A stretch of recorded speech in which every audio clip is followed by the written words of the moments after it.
I want to say that I'm charged, but I'm not scared.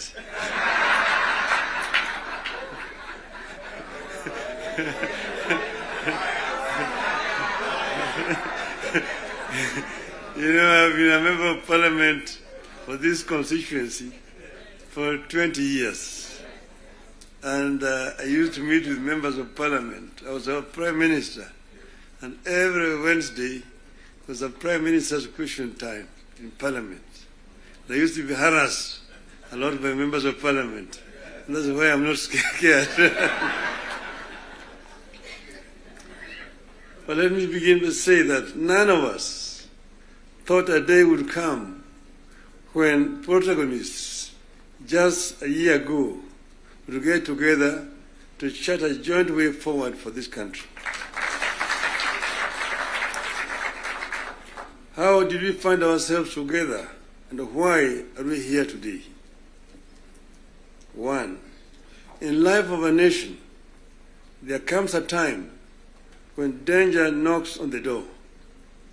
It happened in the US during the Civil War that threatened to dismember the USA as we know it today. There's a region today referred to as former Yugoslavia. Yugoslavia existed as a country between 1918 and 1992. Then it fell apart into several countries, including Croatia, Montenegro, Serbia, Slovenia, Bosnia, and Macedonia. The former president of Yugoslavia, the late General Josip Broz Tito, used to say jokingly that I am the glue that is holding this fragile nation called Yugoslavia together. And if I depart, it may disintegrate in several small nations. And true to his prophecy, that's happened today. There's no Yugoslavia. Closer to home here next door is Somalia. In 1991, we were here when Siad Barre was forced to run out into exile where he died. Look at Somalia today. So there are several examples that exist around the world. As leaders, we are supposed to scan the horizon, spot the danger, and act to subvert that danger. In 2024, that last year, we understood that the dark clouds that were gathering over Kenya could have been exciting, but they could also mark the end of Kenya.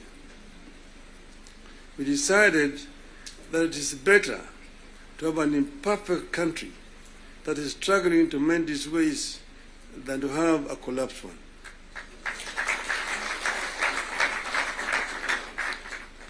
We came together to create an environment in which we can discuss our issues and differences as people of one nation. As you know,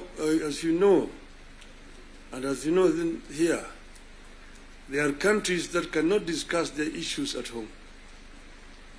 In my life, I have attended many meetings in London, Paris, Istanbul, Washington, name it, where African leaders are ferried to foreign capitals from their own collapsing countries to discuss issues they cannot discuss at home. We go together to spare Kenyan that shame.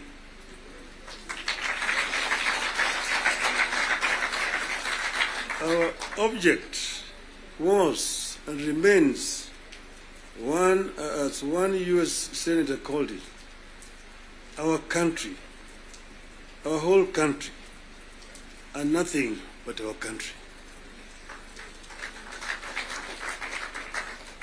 Having stabilized the nation, how have we performed in the intervening periods?